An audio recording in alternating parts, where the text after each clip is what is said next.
Claim to the Shield. Two teams remain for the 2024 Major League Rugby season with storylines, the lineups, everything coming down to the wire. Who is it going to be? Maddie and I discuss on this episode of the Fantasy Ruckers Show, along with a whole lot more MLR news. The Fantasy Ruckers Show starts right now. Where rugby and the world of fantasy sports collide. Welcome to the Fantasy Ruckers Show, bringing fantasy rugby to the masses, talking all things rugby from the MLR to leagues around the world. We're on top of it. Headphones on, pads off. This is the Fantasy Ruckers Show. Now, here are your hosts, Ryan Yee, Matt Yee, and Devin Vanderpool. What's up, everybody? This is episode 119 of the Fantasy Ruckers Show. Thank you so much for Fantasy Ruckers League members, our community members, and everyone else tagging along on this journey of making fantasy rugby a reality in the MLR. A little bit of a different setup here with you always. Yep. Matt Yee, Ryan Yee, Devin Vandy Vanderpool will be back here next week. But we had a little bit of vacation stuff going on, and it just happened that I'll be in the New York area. So drop by Maddie's studio here to do this show in person with each other, which should be good here as we have a pretty big weekend coming up here in Major League Rugby. Like we said at the top, a claim to the Shield. It's come down to two teams, the New England Free Jacks and the Seattle Seawolves. Maddie, it feels good to be here in your studio. I think it's one of the first times that I've done it. It's a little bit weird. I think so. Nice. But look, I mean, you got to drop by one of the famous couches of the world. So it's good. It's good. I think it's nice to have you. If people don't know, we're kind of celebrating Ryan's whole birthday week. So yes, Ryan's birthday was this week. If you're in the comments, make sure to wish him a happy birthday. But we're back having a little bit later of an episode than usual, but we're going to cover everything that we need to cover. Yeah, I got a jam-packed episode in this one. Obviously, we're going to glimpse over what happened last week, but obviously everyone's talking as we head into this weekend. We're talking about the MLR Shield Championship that's happening on Sunday, 4 o'clock Eastern time on Fox, the big boy Fox channel, between the New England Free Jacks and Seattle Seawolves. But we'll preview those matches.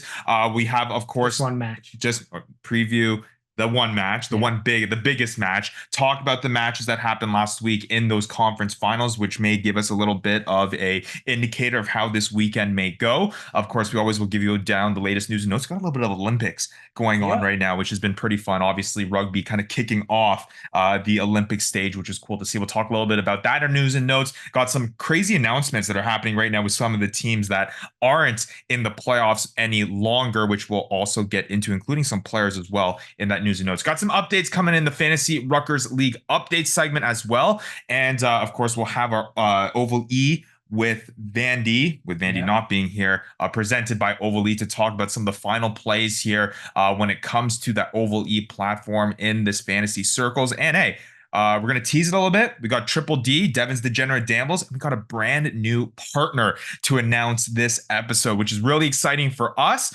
You'll have to stay tuned towards the end of the show to find out what that partnership is and how our viewers are going to get some cool little deals here to take advantage here as part of our Triple D, Devin's Degenerate Dambles segment. But let's get right into the news and notes, Maddie, and let's talk a little bit about kind of what's been going on. We mentioned Olympics. Got to talk a little bit about that before we get into any other conversation. Again, like I said, it kicked off the Olympics. We had the men's sevens going on, the women's sevens going on as well.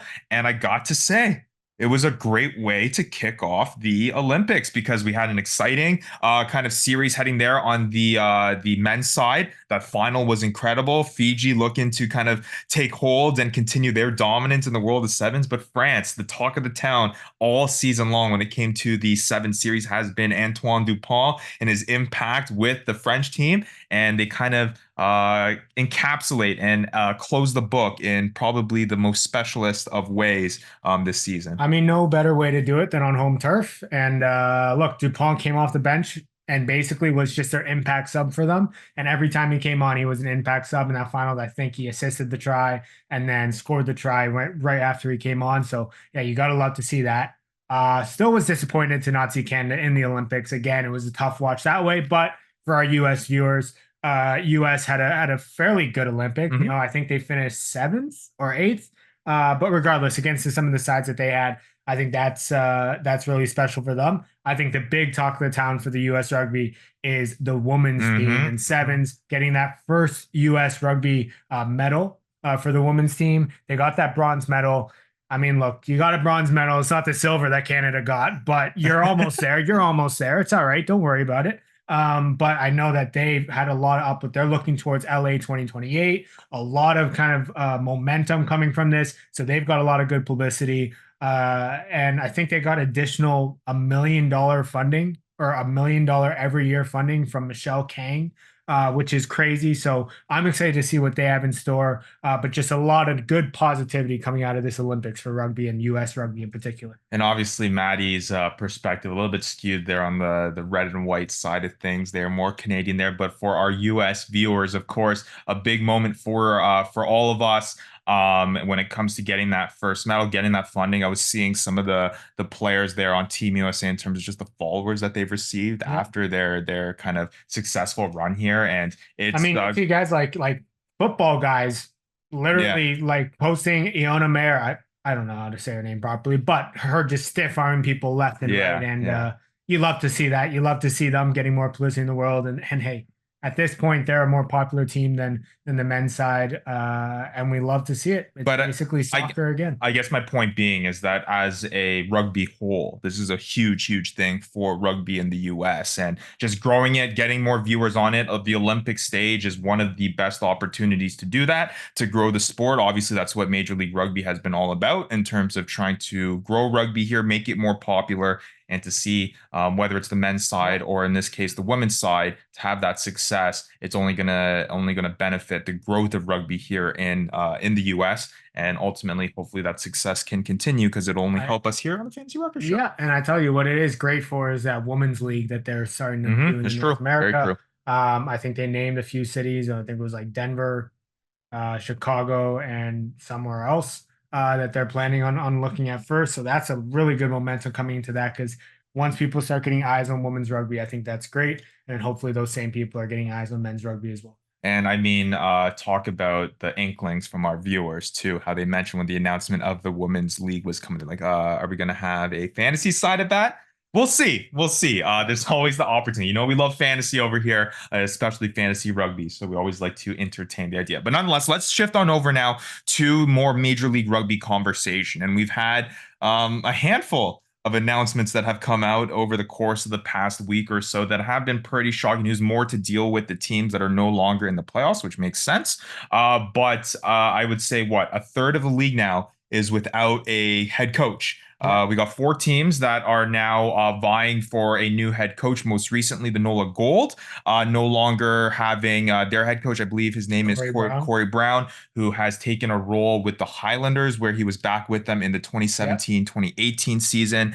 And of course, you'd like to see that both from a player perspective and from a coach perspective, to use the Major League Rugby as a platform to move on to these bigger. I don't know about that. I mean, Corey Brown was always a big name in Super Rugby. I think he was able to give back, and we're lucky that he was able to give this much to North American rugby and the MLR, and now he's just going back home. So it's great to have him here. So we'll see who that replacement is, but then other teams to add to that fold. We got obviously the Chicago Hounds that were announced in the middle of the season with Sam Harris stepping down, RFC Los Angeles. We talked about that with Andrew Coe on our episode a couple weeks ago when we had him on the show to interview about that, which was very interesting. If you haven't seen that, go check that out on our YouTube page or on our podcast, wherever you get podcasts, link down below. And we also now have the San Diego Legion, who are adding to that mix as well, which is kind of a shock. With San Diego, obviously a lot of success last year making the Shield, this year getting knocked out in that first round against the Seattle Seawolves, who are now in the final. I guess a little bit of a change up of scenery here. Yeah, I don't know. I think I was thinking about it earlier, and I think that it's a good time. I think it's a time for them to bring in a new coach.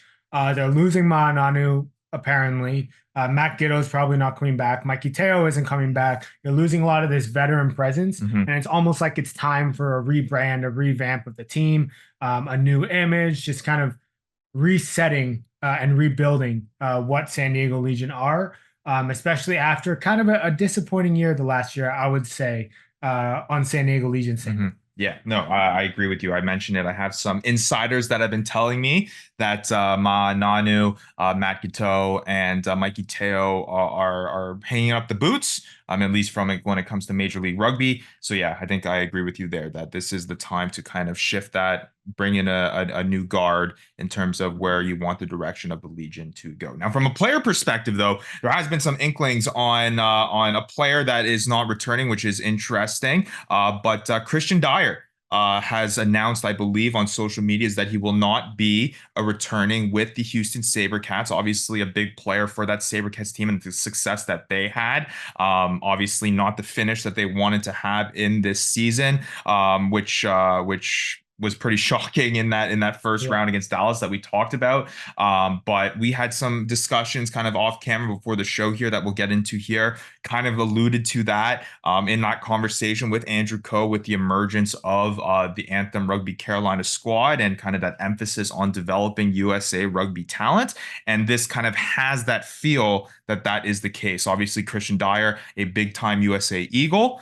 He hasn't announced where he'll be going, but we can only assume that this is pointing towards direction of kind of that idea that we talked with Andrew Coe a couple episodes ago about the stance in which the Anthem will have in terms of development of rugby here. And it seems like all signs are pointing that Christian Dyer will be an Anthem Rugby Carolina player with this stepping down from the Houston SaberCats. Yeah, and for those of you who didn't catch it, Coe was basically saying that if I were a U.S. eligible player and the coach were to ask me to play for the Rugby Carolina Anthem team, whatever, for their team, in order and get kind of more exposure to the coach, be able to get more minutes. And Dyer doesn't need it, but if he has kind of be able to get more ability to start, kind of a favorable look in starting lineups, then why wouldn't he take that opportunity? I also think it was kind of writing on the wall. You saw his game time, and I know he dealt with some injuries as well, but his game time was slowly kind of dwindling away with this Houston SaberCats side. We saw a lot of Jeremy Masilagu, saw a lot of Simu Smith, right? Like, I just think that it seemed like his spot on the team was just kind of shifting away. It also could have also been like the way that they've been playing this year. And to Coe's point as well, is just it's not that fun being a winger when you're on a team that's so forward heavy. And it would have been different if they won the championship, but when you're not winning championships with that style of rugby, then it's kind of tough to enjoy that. Yeah, spoken like a true back there. But yeah, we'll see what happens. Obviously, a lot of things will be shaken up this offseason from the coaching standpoint, from player standpoint. It'll be interesting to see kind of how that goes. But let's shift on over now before we get into a quick recap of the weekend's games. Got a little bit of an update for our viewers and our league members on our favorite part of the show.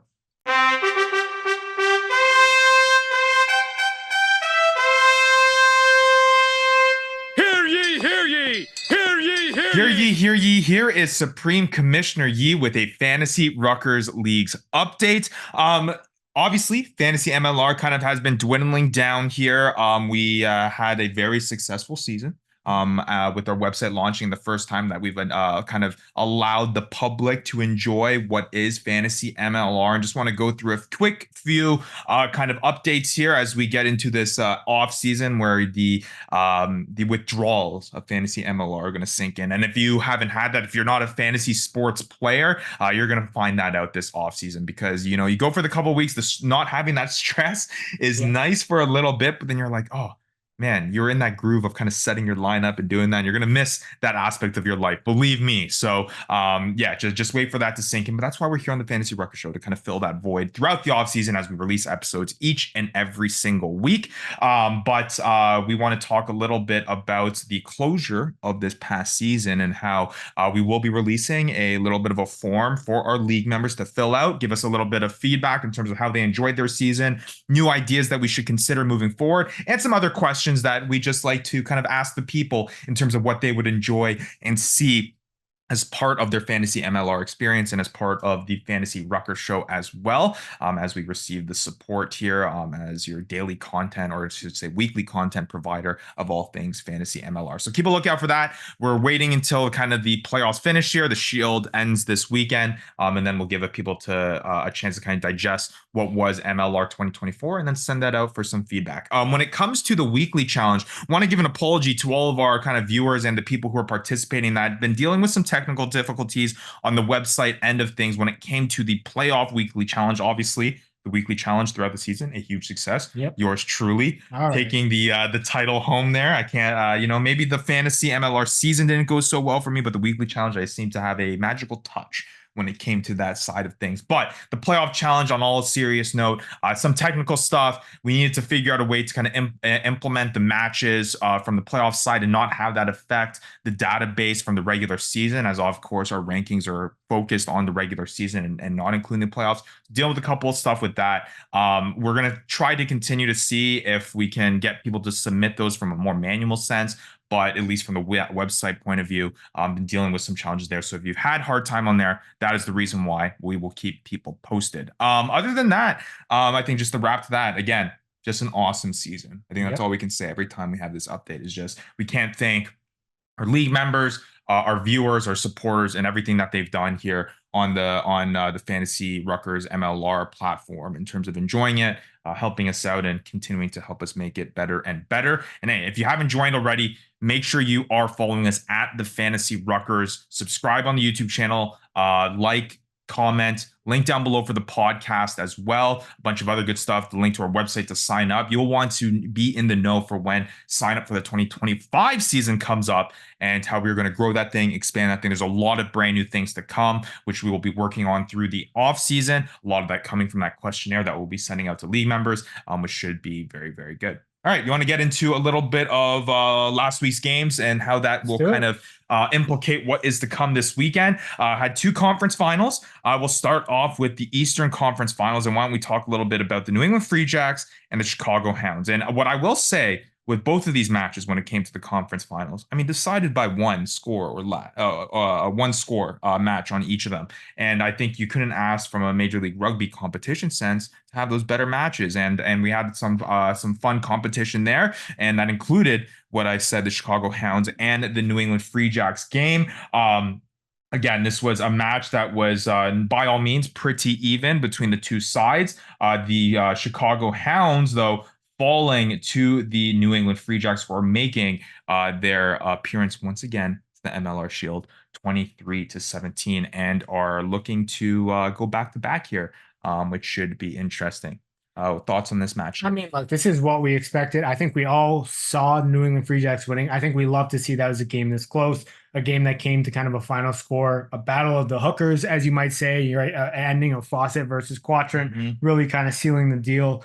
But to me, like this was just, you see guys like Reese McDonald, you see guys like Wayne Vanderbank just coming in strong and being the guys that kind of carry this team forward. Of course, Potros is there, but you see the try that Reese McDonald had. You see the Vanderbank, just his impact in terms of meters gained. It's just exactly what you expect from the New England Free Jacks. I think we're lucky to see a game this close. A couple things kind of weird seeing. I'm not sure what happened. I don't know if I missed some news, but Dominguez wasn't on the wing. I think a different game could have been there. Really love to see Carl's try. I mean, that was it was a decent kick by Lemon on that try. Carl's just had a great individual effort on that counterattack, and Potros naturally making his best attempt at a dive tackle for the ankles, but absolutely missing it by maybe 3 or 4 feet. Classic 10 move. I've done it every time that a guy is one-on-one with me. You just dive for the ankle and hope for the best, and you sometimes miss. But you say, hey, I tried my best. But that was a spectacular try. This game was just full of individual efforts. And the Carl's try assist and the Reese McDonald try, both of those are just perfect examples of that. A couple things from the New England Free Jacks side of things. I think we need to go back to that match and clip the Reese Lightning call on that try, because I think that's how we need to refer to Reese McDonald moving forward, because I think that's one of the best nicknames outside of maybe the Butcher in Major League Rugby. Reese Lightning is a fantastic one. But for the New England Free Jacks, I mean, I kind of mentioned this last episode, is just that this is where their experience in these moments kind of really come through. You have those players that you mentioned that have been here, done that. And they're really the core foundation of this New England Free Jacks side. They've gone through their trials and tribulations throughout this season. Obviously, a lot of criticism going towards the team on not being as dominant and as maybe to that same level that we saw them in 2023. But nonetheless, here we are talking about them once again in another MLR final for their chance to go back to back in this one, which is, again, one of the most successful franchises in all of MLR, I think, up to this point in its existence. Again, you mentioned those players, which were fantastic, and that's to add on top of a lot of the injuries that they had dealt with throughout the season as well. I mean, of course, Vian Conradi not being a part of this championship squad that's heading to the final here.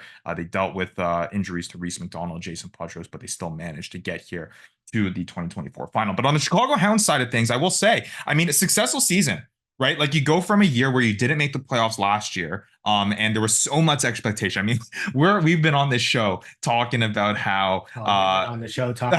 Okay, fair enough. I was on the show last year, kind of previewing the 2023 about how much confidence I had for the Chicago Hounds team, and they let me down big time last season. But they turned things around here in 2024. Had a rough start with this whole Billy Meeks experience at the fly hat position, but it really seems once they shifted away from that, some may argue a little bit too long, they start to see success. And even up to when they kind of moved on from Sam Harris, I mean, the amount of success that they saw after that, I mean, 5 straight games, and they kind of closed out the season on a high note and winning that first match there against the NOLA Gold, which was a big one with the coming in as the underdog seed. There was a lot of hope for them to possibly make the final, but for them to make it to a semifinal and be close against the defending champions, I would say I would mark this down as a 2024 success for the Chicago Hounds. I mean, look, they got hot at the right time. They finished off strong, and that's when you need to peak right at the end. And they just ran into a team that's just far more experienced in the playoffs. And Chicago Hounds will get there. They just need to continue this momentum moving forward, and hopefully, hopefully they can continue that and try to continue with some of the players that they have, because they're a talented squad. They just need to figure it out, and they need to do it consistently across an entire season. All right, let's now move over to the Western Conference final. No one would have thought that the Dallas Jackals would be at this point. But here they are against, I guess, one of the other most successful franchises in all of MLR, and that is the Seattle Seawolves. And maybe you go into this one, doubting them once again, but it's hard to do that after such a dominant performance against the Houston SaberCats.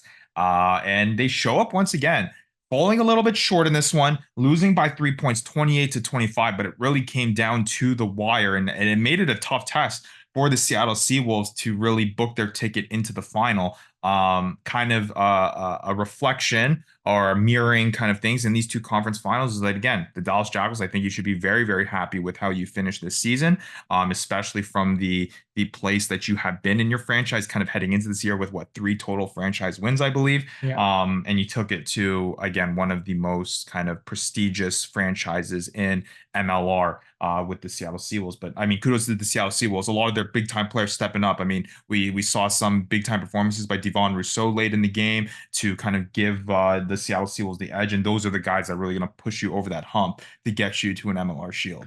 Yeah. And I mean, we got to start off with this. Some omissions from the lineups, whether that be injury related. Dallas side, Sam Gala in warm-up, Sam Tuifua got hurt, so Marquez Fallow stepped into 8. That's a pretty big loss. And then Duncan Matthews on the Seattle Seawolves side, he obviously wasn't. He got injured in the last game, so Devin Rousseau moved to the 15. And honestly, I think that helped Seattle. I think Devin Rousseau, I mean, he set records in this game, having the most meters gained ever in a conference final. I think 230 meters gained. So he was a huge help for the Seattle side. But the Dallas side, I mean, they came out strong, right? Like they were super tight. They were always in this. They were always in this game and honestly looked like they were going to win.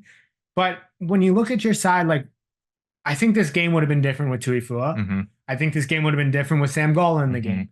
I think this game would have been different if they didn't have a period where they had 2 yellow cards, right? Like, these are just some of the things, like the 2 yellow cards are some of the things that just a team that's been here before knows that you can't do that. And you're not going to beat a Seattle Seawolves side when you're down 2 guys at any point. Even though Seattle Seawolves had a yellow card during that period, you're just not going to beat a Seattle Seawolves side in that time, especially with the talent that they have. I think Dallas should be happy that they got here. I think they had some big showings. They had big showings from guys like Nick Ben, big showings from guys like Tommy Milanos at 15.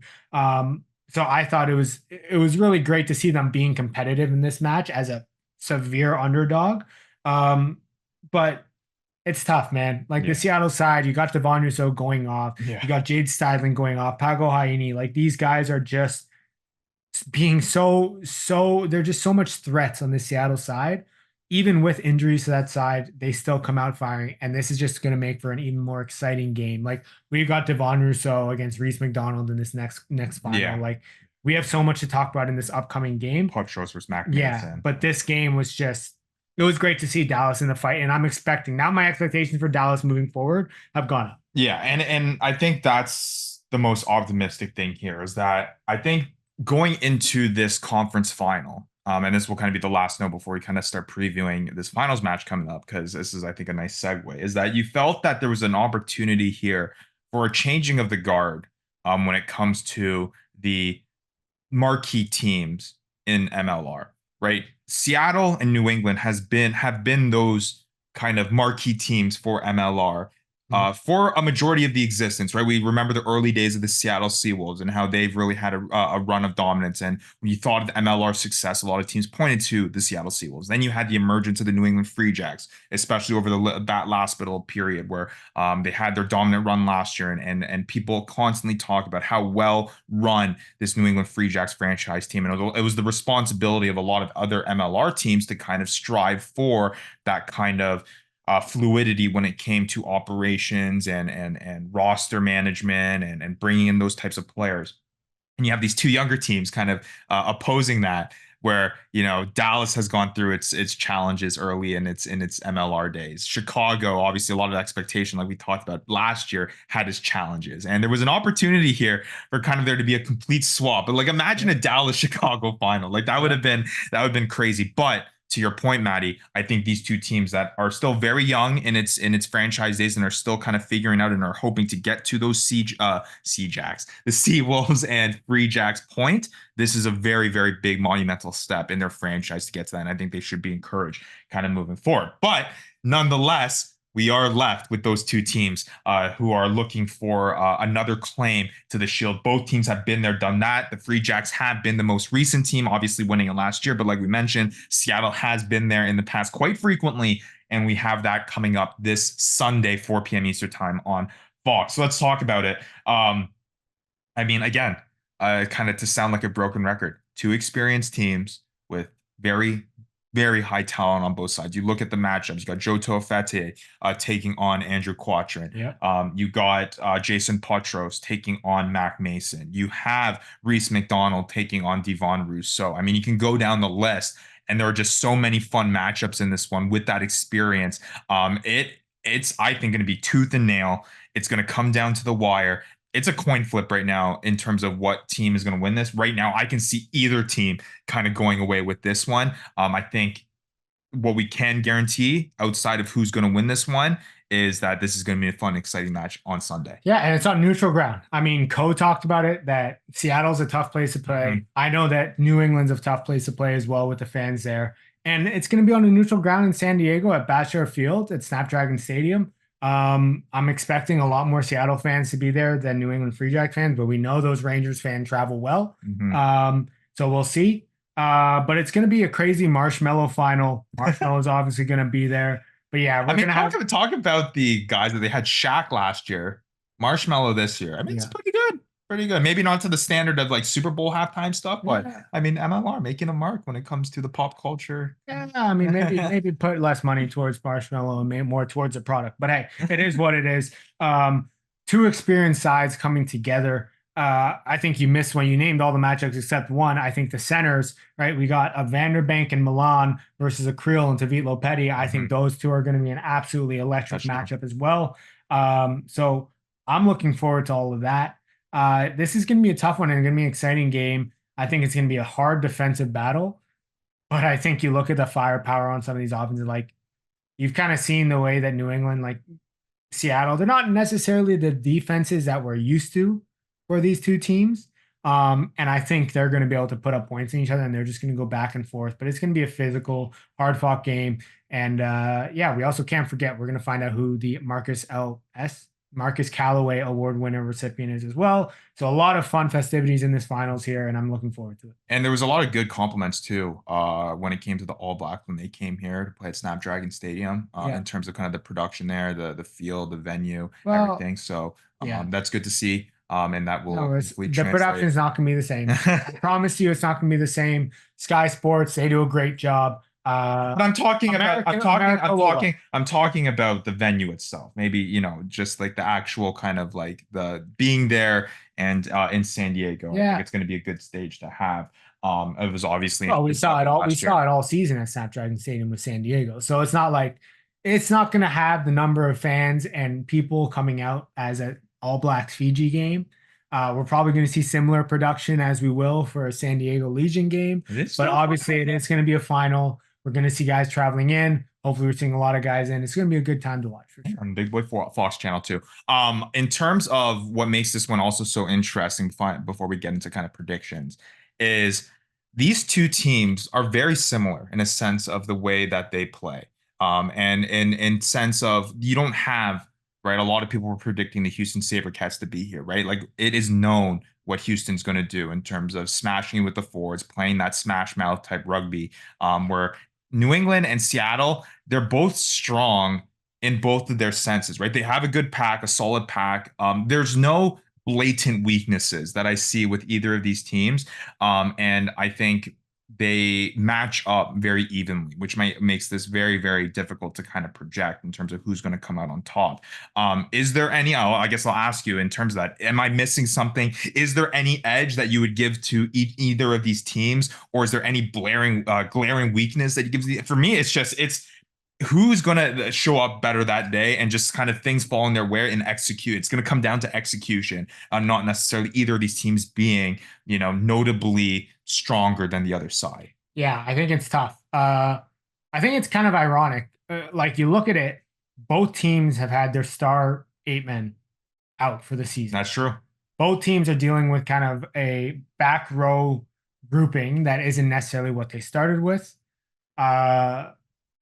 I think it's kind of interesting in that sense. Like you kind of have they're like mirror images of each other. Yeah, you kind of have similar storylines with the two, so it just makes it even more of a game to look forward to because of how tight we're expected to be. I'll say this: I think New England Free Jacks need to make sure they don't get too cute with it. Yes, they love to put the ball out the back, but they have to earn that against a Seattle team that's strong defensively. And I think Seattle's got to be similar. Like they can't just force things out wide, but they have. I think to me, like Devon Rousseau is just slightly, I think he's going to be the X factor here. I think he's going to be the X factor here. You look at Devon Rousseau, Jade Styling, like these are the guys that I think just edge them over the Free Jacks a little bit more in terms of firepower, simply because of the way that these guys play, the physicality that these guys play with. We've seen Reese McDonald neutralized at some points. I can't say that I've necessarily seen Devon Rousseau at 15 be That's neutralized true. as much. That's true. Well, I guess then it leads to our biggest question of the show. What's going to happen here, Maddie? Are you going to have a back-to-back New England Free Jacks champion? Or are you going to have a Seattle Seawolves franchise that's going to add another trophy, another piece of hardware to their already crowded trophy case when it comes to their success in the MLR? I will say we'll get more into this in our Triple D segment, but it is the New England Free Jacks that are slightly, ever so slightly favored in this matchup. But it is basically a coin flip. The odds are telling you that it's a coin flip. The storylines are telling you that it's a coin flip. The lineups are telling you that it's a coin flip. Yeah. Where are you going to go with this one? Oh, this is a tough one. But I think for me, like, I think I got to give it to Seattle. Like, I think it's Seattle's time. And I also think that Seattle is just, I just think they're going to edge over New England here. I don't have any. Honestly, it's so hard. It's so hard to make a reason for it. I just have this feeling that Seattle's going to come through here. I have this feeling that Seattle's defensively, I think Seattle and the centers defensively are going to do well. I think Seattle's back three are going to dominate a bit more. So we'll see there. I'm looking forward to, though. It's just such a coin toss. Like I have no. And I mean, to the same point for you. I mean, even like when you look at these teams throughout the season, right? Like I think there was always that criticism there that they just didn't feel like the same team that they have been, or at least the same level that they have been in the past. And I think we've had conversations on the show when it came to Seattle about being like that. Their record indicates that. Same with the New England Free Jacks. Same with New England. Like Same with we've seen so many cases where they have not been the team that we see. And we see them making mistakes early on. Right. We see them taking penalties. We see them letting teams stay in the game when they should be dominating. And we've seen that many times with the likes of matches against Old Lord DC. So yeah, they definitely can't do that. No, absolutely not. And I think to that point, it is a coin flip. I don't know where to go with this one. For me, my reasoning is going to be the reason that you picked the Seattle Seawolves. I think to make it interesting, I got to pick the New England Free Jacks. On Sunday, we're kind of rooting for two separate teams. Friend of the show, Andrew Quatcher, and I'd love to chat with him again after maybe going back to back, which would be cool. And again, I think I've counted this New England Free Jacks team out too much this season.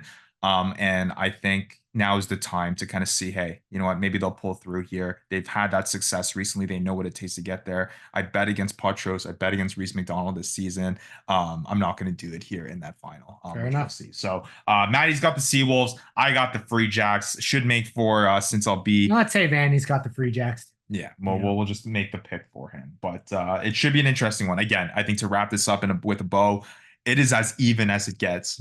I said it. Vegas is telling you that. The storylines are telling that. The lineups are telling you that. Everything about this is making up for what is going to be an exciting final come this Sunday. And I think we may not know who's going to come out on top, but what we will know is that we're going to be in for some good rugby there on that Sunday afternoon on Fox. All right, well, let's get into then some of the numbers here. We talked about Vegas. Let's get into our one of our newer segments on this show, Triple D. Devin's. We're starting with this one. We're starting with this one. Devin's Degenerate Dambles. And we are pleased to announce that we are introducing and teaming up with our very first sponsor on the Fantasy Ruckers show when it comes to Devin's Degenerate Dambles, and that is Betstamp. The Fantasy Ruckers are partnering with Betstamp for this segment, and Betstamp is a provider of a whole bunch of sports betting information. You can check them out on betstamp.com. But where we come in is that we're giving our viewers, our listeners, our league members an opportunity to get some pretty dang good deals when it comes to some of the sports books that you are placing some wagers at. I know a lot of our viewers already have their kind of go-to sports book, but when it comes to MLR, they have kind of in whatever state that you are residing in, it's kind of differing in terms of that. And what's cool about this, you can check the link down below, signupexpert.com/thefantasyruckers. It curates all the books, sports books that are available for you in your state that you are betting in, and kind of puts that all in one place and gives you that deal that you can get for a first-time user sign-up. So if you're already with DraftKings and you're looking for another sports book to put some wagers down, they'll have that listed there. I know for me in Pennsylvania, I was already with FanDuel, I was already with DraftKings, but wasn't with BetMGM. I log on to that signupexpert.com/thefantasyruckers. I find that that's available for us, and I sign up there and you get some pretty good deals. I know right now for DraftKings, you put down $5, you get $150 in bonus bets. Same thing with FanDuel. So go on there, check the link down below. It helps us out as part of the Fantasy Ruckers show if you use our link. So click down below. I think the MLR may be kind of coming to its end here. You'll be able to put that last bet on this final, which we'll talk about here. But obviously, a whole bunch of good rugby happening in the offseason that is much more widely available than MLR and all these sports books. So you can get these bonus bets, you get these deals, go on there, sign up, find those sports books, and continue to wager throughout the offseason on some of these other leagues. We're going to have some fun with Vandy when it comes to him exploring some betting and some other competitions, especially the international competitions, which should be fun. So again, link down below, signupexpert.com/thefantasyruckers. Click that link, find those sports books that you want to join, enjoy those bonus bets, those deals that you can get, and it helps us a little bit out in return. But let's talk about Devin's Degenerate Dambles here, and let's talk about what's available this weekend. Wherever you may be placing your bets, it looks like this New England Free Jacks Seattle Seawolves final is down to the wire in terms of the odds, and Vegas doesn't even know where to go with this thing. It is the New England Free Jacks that are slightly favored in this one. When you take a look around some of the sports books on FanDuel, the Free Jacks are favored -115. Seattle Seawolves coming in as the plus 115 underdogs. And then on DraftKings, the plus 110 underdogs there for the Seattle Seawolves. So even less there on some other sports books. It's really, Vegas is telling you, like we mentioned, it is a coin flip when it comes to these two teams. How do you approach this? What the heck are you thinking? You have one of these bets that you can place on. You signed up.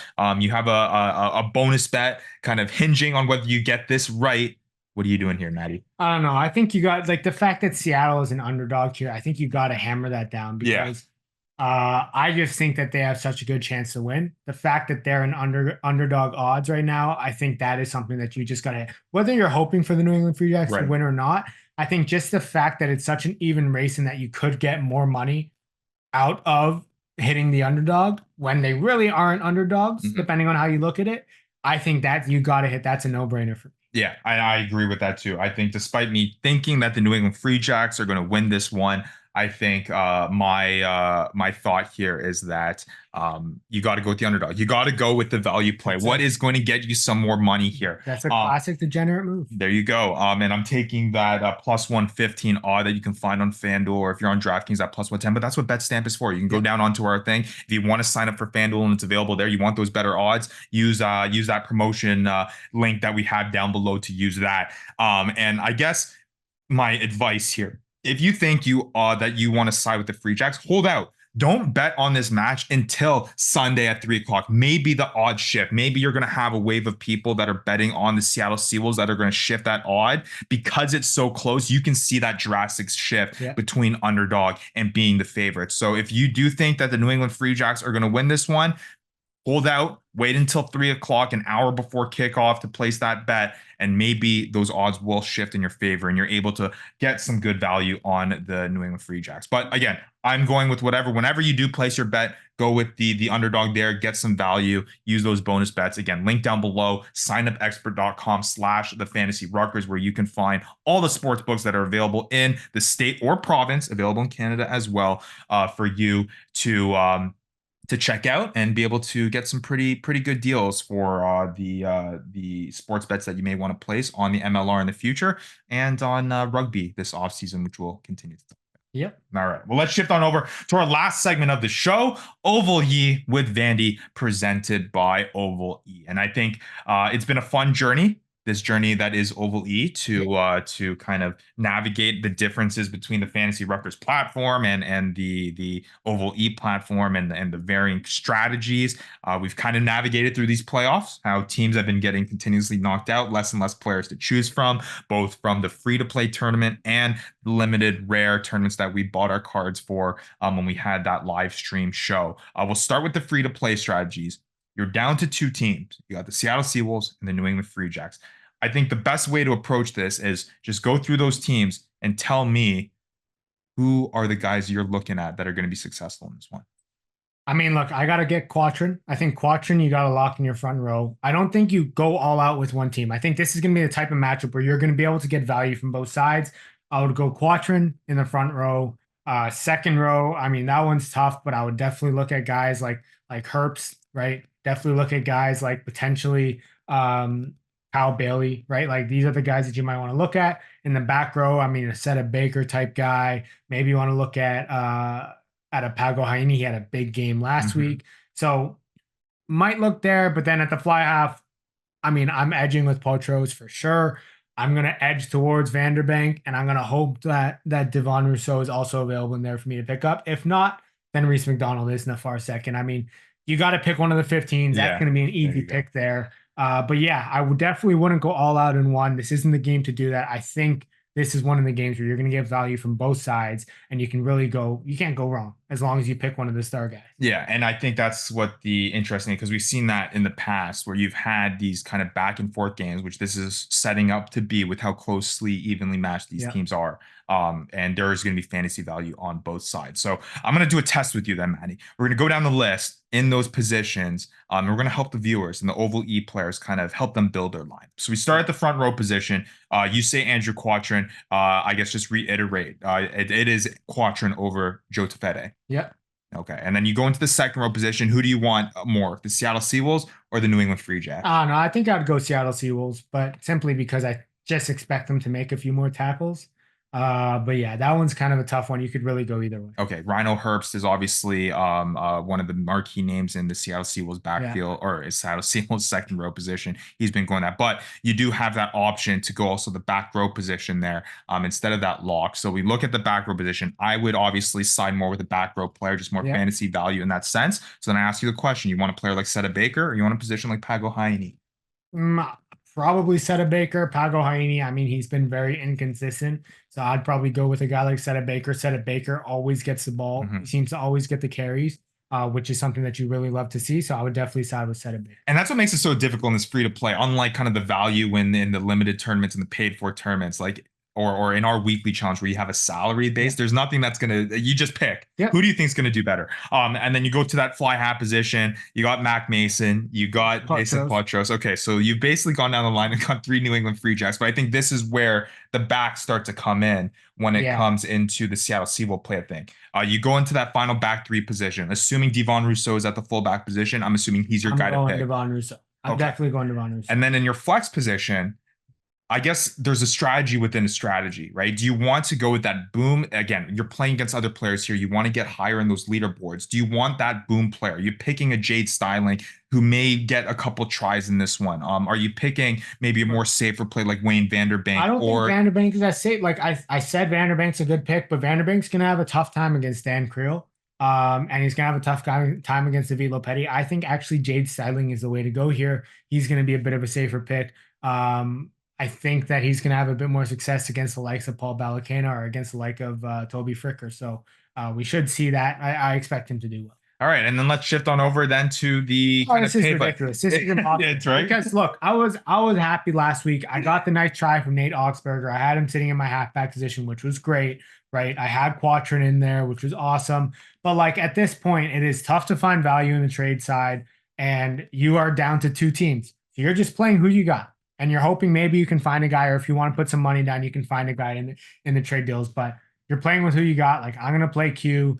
That'll be my guy. Probably gonna play Mitchie Wilson, right? Like these are just the guys I'm gonna play. I'm sure Vandy's gonna play Wayne Vanderbank. Yeah. I'm sure you're gonna play Vanderbank if you have him. I forget whether you have him. I don't. I think the only player I have from this for this weekend is Reese McDonald. Yeah, it's tough. Like I think you just gotta find the guys that you can get. Guys, the trade market's expensive right now. If you want to put down some money for this, it's a good time to. But yeah, it'll be a tough one. But the limited side, that's gonna be a rough going for me. Yeah, and I will say that again, all of the players are dealing with this, right? Like this is where your bankroll comes into play. Whoever has a bigger bankroll to spend on OvalYe, you're gonna kind of not feel the pinch as much. So again, the trade market is inflated right now. You may want to even look, if I had to pick between the trade market and just who's available now, the shop that you can use the Matic on versus just kind of your OvalYe tokens, I would actually side with the Matic and not kind of go against those bidding battles when it comes to the trade market and trying to get those guys really, spend on guys that may be released leading up to this final match. But again, players are limited, no pun intended. And the value is going up. So play who you can. Everyone's dealing with it. And just hope the guys that you do have are going to pop off. And just remember, this is a long-term play, right? Yes, you may have missed out this season. But you've got next season. Right. You got these guys forever. These are your cards to value, and they will continue to be of value to you until you decide to let them go and sell them on the trade block. So yeah, it's not all lost cause. This is going to continue into the offseason, continue into next year when you can start getting even more value from these players that you've picked up. And that was a good kind of tip that Vandy brought last week, was that maybe there's some guys on the market that aren't in the playoffs right now that you could probably capitalize on. If you say, hey, maybe this weekend's a wash. We'll just start looking ahead and kind of pick some of those marquee guys that will be back here in 2025 that you can maybe get a deal on. But should be interesting. Last weekend of OvalYe on MLR with the Shield this weekend should be an interesting one. But man, I think at the end of the day, kind of talking through it, all we can say is that this weekend is going to be a fun one. One final match, 2 teams to claim the Shield. Storylines are there. The evenness between these 2 teams are there. Just going to be an exciting match of rugby here between 2 solid teams that found their way to the final. Yeah, it should be great great game of rugby and a great Sunday in San Diego. So looking forward to it. All right. Well, hey, if you aren't already, like we mentioned, follow us at the Fantasy Ruckers. You will want to stay in the know for fantasy MLR announcements that are coming up for this upcoming 2025 season. Believe me, we're already looking ahead, looking to make some big changes and continuing to make this thing grow. Like, subscribe, comment down below. We love to hear from you guys. The link down below to a whole bunch of stuff. The podcast, the website is all there, including that new partnership with Betstamp to get those good deals to maybe put that wager on this weekend on this final match in the championship round and maybe get a little bit of bonuses and deals from that. And then also with a whole bunch of rugby happening this offseason, you can capitalize on that. But that'll all be there. Again, we appreciate the support. We appreciate our viewers. We appreciate our league members. Couldn't thank you guys enough again for a successful 2024 fantasy MLR season. And believe us, we'll be back and continuing to do this thing here on the Fantasy Ruckers Show and beyond. Anything else to add, Maddie? Nothing else here. Just looking forward to it. All right. For Maddie, for Devin, Vandy, Vanderpool, I'm Ryan Yee. We'll be back next week with another episode of the Fantasy Ruckers Show. Bring back Big Diesel. You've been listening to the Fantasy Ruckers Show, bringing fantasy rugby to the masses, covering everything rugby from the MLR and beyond. We hope you enjoyed the show. Make sure to like, rate, and review, and be sure to tell all your friends. We'll be back soon, but in the meantime, connect with us on social media at the Fantasy Ruckers. Till next time, this is the Fantasy Ruckers Show, signing off.